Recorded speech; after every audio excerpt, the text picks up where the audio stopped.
Le Premier ministre Patrick Achi a ouvert mercredi 21 avril 2021 au Palais présidentiel au Plateau le premier séminaire de son équipe gouvernementale. Mesdames et messieurs, notre tâche ne sera ni simple, ni douce, ni légère.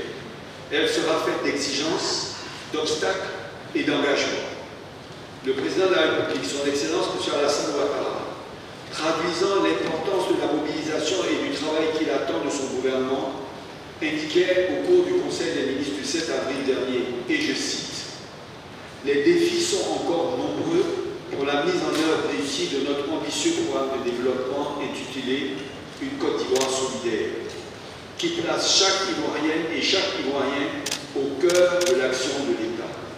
C'est pourquoi nous devons aller encore plus vite pour l'amélioration du bien-être de nos concitoyens. Pour aller vite et bien, il nous faut planifier très vite et très bien. C'est là tout le sens de ce séminaire gouvernemental qui doit nous permettre collégialement de finaliser la conception du programme de gouvernement 2021-2023 avec un focus spécial sur l'exercice 2021. Le séminaire se déroulera sur 3 jours et prendra fin le vendredi 23 avril 2021. Il doit permettre de dégager les lignes directrices de l'action du gouvernement à travers un état exhaustif des actions majeures et prioritaires à réaliser par les différents départements ministériels pour l'année 2021. Ces axes serviront à opérer les évaluations régulières demandées par le président de la République au chef du gouvernement.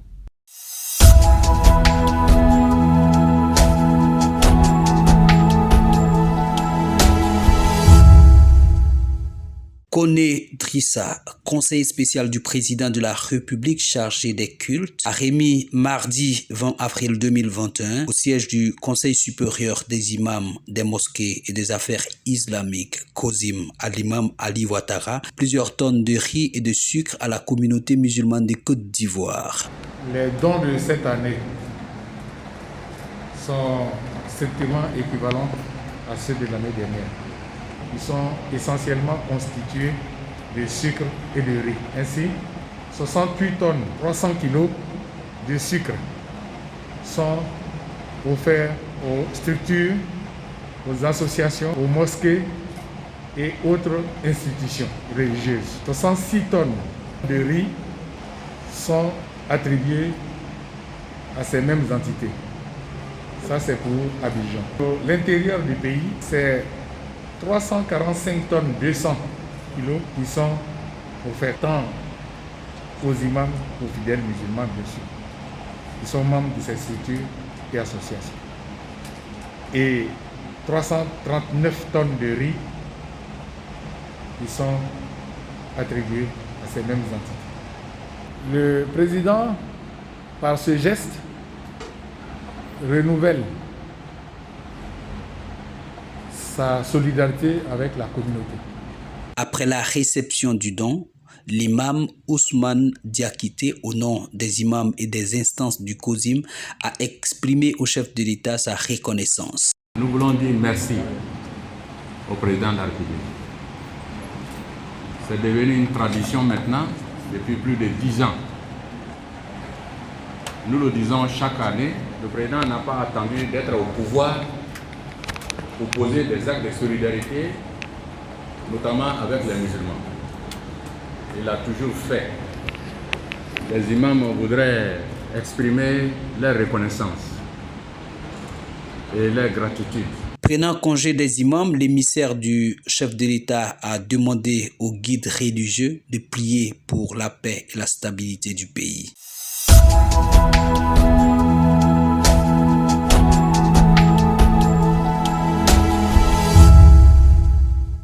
Dr Eugène Aka Aoulé exhorte l'ensemble du Conseil économique, social, environnemental et culturel, en abrégé, CESEC, à continuer de jouer un rôle prépondérant dans la marche de la Côte d'Ivoire vers le développement. Je m'adresse pour la toute première fois à vous, mes pairs conseillers économiques, sociaux, environnementaux et culturels, au sein même de cette prestigieuse institution dont le chef de l'État, son Excellence M. Alassane Ouattara, a bien voulu confier la présidence à notre modeste personne. La rencontre de ce jour nous offre l'opportunité des premiers échanges qui, j'en suis convaincu, augurent d'une fructueuse collaboration dans la mise en œuvre des missions dévolues à notre institution. Depuis la cession de notre pays à l'indépendance, en jetant un regard rétrospectif sur notre chambre consultative, il apparaît nécessaire, il apparaît clairement que celle-ci a bénéficié des compétences et des qualités de nombreux Ivoiriens et Ivoiriennes. Ceux-ci ont en effet su apporter leur précieuse contribution en formulant des avis utiles et pertinents qui ont appuyé l'action du gouvernement dans sa quête sans relâche de progrès pour notre nation et de bien-être pour ses braves populations. Le président du Conseil économique, social, environnemental et culturel a fait cette exhortation au cours d'une réunion de prise de contact le mardi 20 avril 2021 dans la salle des plénières de cette institution. Pour mener à bien la mission d'organe consultatif qui accompagne le gouvernement ivoirien dans la définition et la mise en œuvre de sa politique générale, un exemplaire du guide du conseiller économique, social, environnemental et culturel a été remis à chaque conseiller par Eugène Akaolé. L'ex-ministre de la Santé et de l'Hygiène publique est le 7e président du Conseil économique, social, environnemental et culturel depuis la création de l'institution.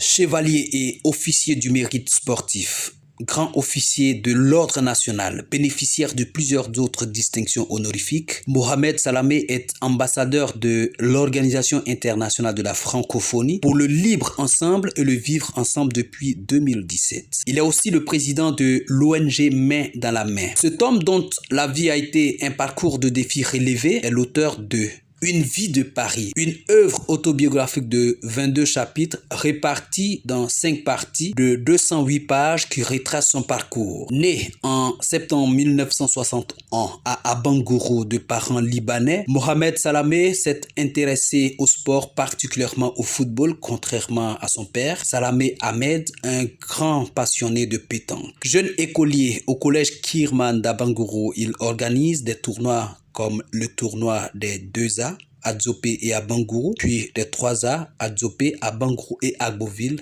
et autres. L'organisation de ces tournois lui permet de côtoyer des autorités influentes du pays comme Georges Ognien, chef de protocole du président Félix Houphouët-Boigny, Bala Keïta, ex-ministre de l'enseignement primaire et bien d'autres. Une vie de Paris, c'est aussi la vie diplomatique de Mohamed Salamé. Ses relations lui ont permis de rencontrer Charles Taylor, devenu président du Libéria. Charles Taylor lui propose d'être ambassadeur du Libéria auprès des pays du Golfe avec pour résidence à Abu Dhabi. Dans l'exercice de ses fonctions, le chairman rencontre les personnalités mondiales de premier plan allant des rois aux présidents. Voyages et découvertes ont également meublé cette vie de...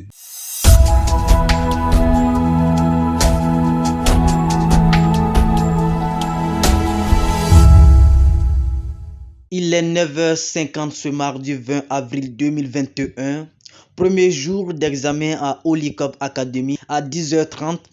Le coup d'envoi est donné par la directrice de l'école. Bienvenue à la Holy-Cop Academy. Aujourd'hui démarre 3 jours de composition après 3 mois de formation. Durant ces 3 jours de composition, elles auront à compétir sur 3 matières. La première matière, ce sera le maquillage événementiel. C'est un maquillage du soir qu'elles auront à reproduire. Le deuxième jour, on va partir sur le mariage traditionnel. Ça sera un maquillage de mariée traditionnel qu'elles auront à reproduire. Ensuite, le troisième jour, on va reproduire le maquillage pour une mariée civile. Les académiciennes se mettent à la tâche pour rafler les 100 points du maquillage événementiel, l'une des matières de l'examen. C'est un maquillage où on utilise des couleurs pas trop foncées. C'est un maquillage polyvalent, tout le monde peut le porter. Teint noir, teint clair. Ce maquillage, peut aller avec tout type de peau. C'est un maquillage qui fait un peu naturel, qui passe partout, quoi. 12 heures, fin de la première étape. Les résultats sont probants. Les mannequins modèles donnent leur avis sur le travail des maquilleuses. Elle a pris des produits qui va avec ma peau. Et voilà. Je pense qu'il est parfait.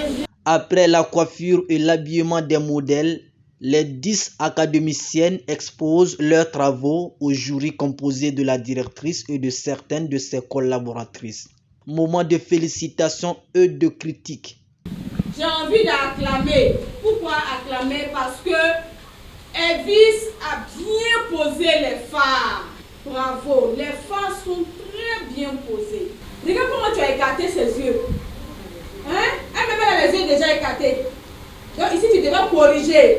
Au terme de cette première journée de composition qui a pris fin par une séance de shooting, la directrice de l'école donne ses impressions. Le stress a beaucoup joué sur les filles. Je sais qu'elles ont la possibilité de produire. Je sais qu'elles ont la possibilité de faire mieux. Demain, je veux mieux. Et je sais que demain, le mercure va monter fort.